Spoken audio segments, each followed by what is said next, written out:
Welcome to a new video with Mr. Math. Today's topic is composition of functions. We have two functions here.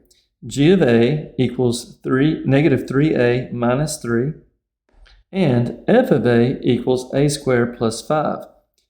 What we want to find is g minus f of a.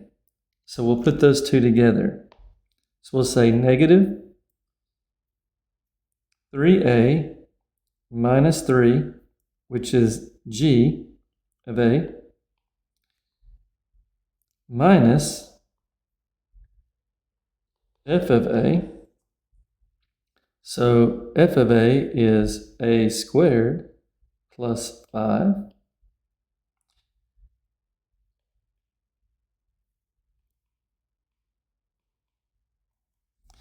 And we'll apply the distributive property.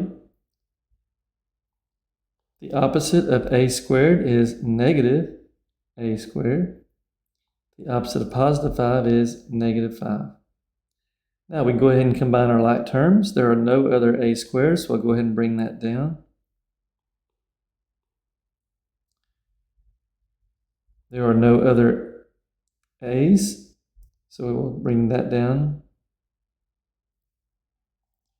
But we do have negative 3 and negative 5 as two constant terms. And that gives us negative 8.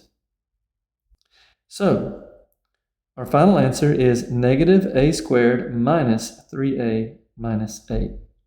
Thanks for watching. I hope this video was helpful for you today. And as always, we will see you next time.